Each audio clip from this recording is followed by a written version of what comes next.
संख्या बहुत कम हो, लेकिन दुनिया में संस्कृत भाषा का पूरा दबदबा है। यूनाइटेड नेशंस ऑर्गेनाइजेशन के मुताबिक दुनिया भर में बोली जाने वाली करीब 97% भाषाओं के शब्द संस्कृत भाषा से सीधे तौर पर लिए गए हैं या संस्कृत से प्रभावित हैं। आपको हैरानी होगी कि कंप्यूटर द्वारा गणित के सवालों को हल करने वाली विधि यानी एल्गोरिथम्स संस्कृत में बने हैं, न कि अंग्रेजी में।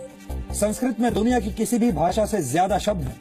वर्तमान में संस्कृत के शब्दकोश में 102 अरब 78 करोड़ 50 लाख शब्द हैं। जी हाँ, कितनी बड़ी संख्या है आप देखिए, 102 अरब 78 करोड़ 50 लाख शब्द हैं संस्कृत में। इतने सारे शब्दों के बावजूद किसी और भाषा के मुकाबले संस्कृत में सबसे कम शब्दों में वाक्य पूरा हो जाता है, यानी कम शब्दों में अपनी बात कहने में संस्कृत सबसे कारगर भाषा है।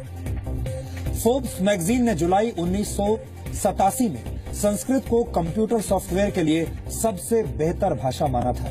अमेरिकी अंतरिक्ष एजेंसी नासा के मुताबिक संस्कृत धरती पर बोली जाने वाली सबसे स्पष्ट भाषा है, जिसकी वजह से संस्कृत कंप्यूटर प्रोग्रामिंग के लिए सबसे कारगर है। नासा के पास संस्कृत के ताड़पत्रों पर लिखी 60,000 पांडुलिपियां हैं, जिन पर नासा रिसर्च कर रहा है।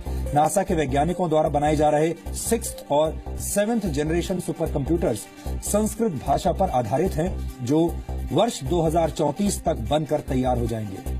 स्टडीज ये भी साबित करती हैं कि संस्कृत सीखने से दिमाग तेज हो जाता है और याद रखने की शक्ति बढ़ जाती है। इसलिए लंदन और आयरलैंड के कई स्कूलों में संस्कृत को कंपलसरी सब्जेक्ट बना दिया गया है। अमेरिका की इंटरनेशनल वैदिक हिंदू यूनिवर्सिटी के मुताबिक संस्कृत अकेली ऐसी भाषा है जिसे बोलने में जीभ की सभी मांसपेशियों का इस्तेमाल होता है, जिसकी वजह से शरीर में ब्लड सर्कुलेशन बेहतर होता है। इस वक्त दुनिया के 17 से ज्यादा देशों की कम से कम एक यूनिवर्सिटी में तकनीकी शिक्षा के कोर्सेज में संस्कृत पढ़ाई जाती है।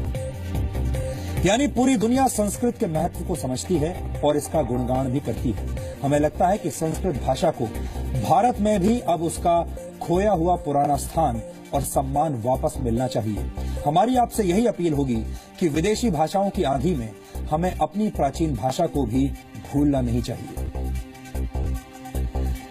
हम अक्सर भारत के